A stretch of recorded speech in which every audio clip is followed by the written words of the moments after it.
నిన్న తాడేపల్లి సభ చూశాక, ప్రతిపక్షాల సభ, చంద్రబాబు నాయుడు పవన్ కళ్యాణ్ గారి సభ చూశాక, ఇంత వరస్ట్ సభ ఎప్పుడు జన్మ అంటే ఒక రాజకీయ వ్యవస్థ ఏర్పడ్డ తర్వాత ఇంత హీనంగా మాట్లాడిన వాళ్ళు, అందులో అంత స్థాయిలో ఉండేటువంటి వ్యక్తులు అంత దిగజారిపోయి మాట్లాడారు అంటే ఎంత బలహీనంగా ఉన్నారో వాళ్ళు అనేది చాలా స్పష్టంగా అర్థమవుతూ ఉంది.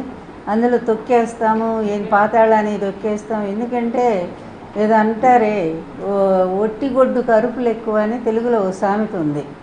ఏమి పాలు ఇవ్వలేనప్పుడు అది ఓరికి అరుస్తూ ఉంటుంది. వీళ్ళ పరిస్థితి కూడా అలాగే ఉంది. పవన్ కళ్యాణ్ గారు కూడా ఎంత పిచ్చిగా మాట్లాడారంటే, నేను మొన్న సభలో జనాలు లేరు, పాడు లేరు, 5ంటికి క్లోజ్ అయిపోతుంది అనుకున్న సభను 6:30 దాకా పాపం వెయిట్ చేశారు అక్కడ కార్గోలో. అయినా సరే ఏదో అరకొర జనాలు వస్తే దాంతో మమ అనిపించారు. కానీ వాళ్ళు రెచ్చిపోయిన విధానం చూస్తే ఒక్కటే మేము అడుగుతూ ఉన్నాము పవన్ కళ్యాణ్ గారిని, అసలు మీరు చదువుకున్నారా? కొంచెమైనా పరిజ్ఞానం ఉందా? అదేమంటే కాపు సోదరులు ఎందుకు ఇస్తూ ఉన్నాడు, మనం భోజనాలు పెట్టలేము, మనం మంచినీళ్ళు ఇవ్వలేము, అందువల్ల మనం ఎట్లా అన్ని సీట్లు అడుగుతాము, ఎన్ని ఇస్తే అన్నీ తీసుకోవాలి. రాజకీయ పరిజ్ఞానం అంట ఎవరు? చంద్రబాబు నాయుడు. అంత సమర్థుడంట. అంత సమర్థుడైతే ఎందుకు ఓడిపోయాడు? మరి 23 సీట్లతో ఎంత ఘోరంగా ఓడిపోయాడు?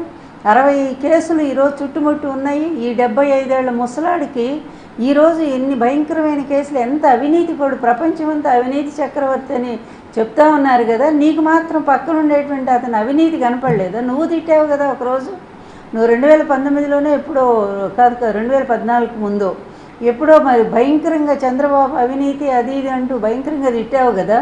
అట్లాగే నీ కుటుంబాన్ని, మీ తల్లిని విమర్శించింది కూడా చంద్రబాబు తెలుగుదేశం వాళ్ళే అని చెప్పి నువ్వు అన్నావు కదా. మరి ఈరోజు అట్లాంటి చంద్రబాబు గొప్ప రాజనీతిజ్ఞుడైపోయాడా? ఆయన మాత్రం ఆలిపేరులో తప్పించుకున్నాడా? ఎంత దారుణంగా పవన్, ఎట్లా మారిపోయావు నువ్వు? మారిపోయి నీ బలహీనతల్ని కాపు సమాజం మీద రుద్దటం అనేది ఒక న్యాయంగా అనిపిస్తూ ఉందా నువ్వు? అదేమంటే బలం లేనప్పుడు ఎందుకని అంటావే? ఒక్కసారి సిగ్గు తెచ్చుకో.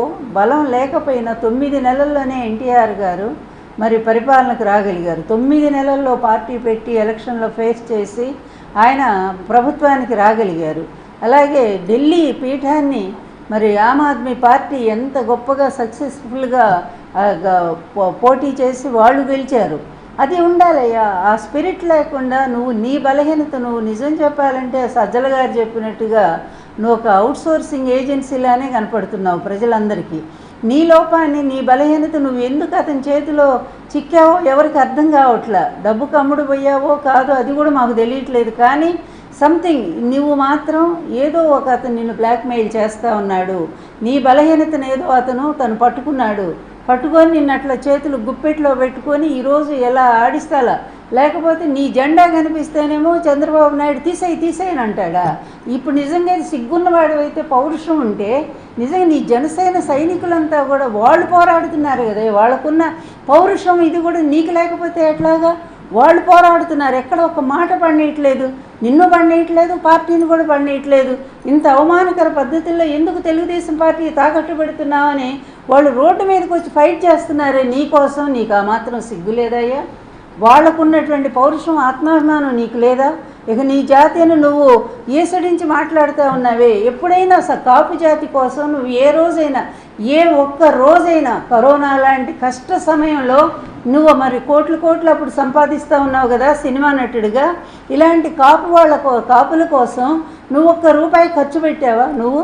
పోనీ నీ బాసు 14 సంవత్సరాలు ఈ రాష్ట్రాన్ని లూటీ చేశాడు కదా. 14 సంవత్సరాలు ముఖ్యమంత్రిగా చేసి మొత్తం లూటీ చేసి 2 ఎకరాల పెద్ద మనిషి ఈరోజు 6 లక్షల కోట్లకి ఎగబాకాడే.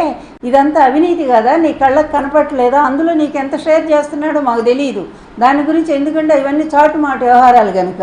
కానీ పబ్లిక్గా ఈరోజు కేసులు బయలు చేస్తూ ఉన్నాయి కదా. అతని అవినీతి మీద 18 కేసులు స్టేలు తెచ్చుకొని బయటకు వచ్చాడు కదా. అందులో నేనేసిన కేసు కూడా ఉంది కదా. ఇన్ని ప్రత్యక్షంగా ఉన్నా కూడా నువ్వు నమ్మవా అతని గురించి? అంటే నువ్వు అతని చేతిలో ఎలా బందీ అయిపోయావో, ఎలా చిక్కిపోయావో అనేది చాలా స్పష్టంగా అర్థమవుతుంది. అది ఏ బలహీనత, లేకపోతే ఏ విధంగా నువ్వు అతని చేతిలో చిక్కావు అనేది కొద్ది రోజులు అది కూడా బయటకు వస్తుంది.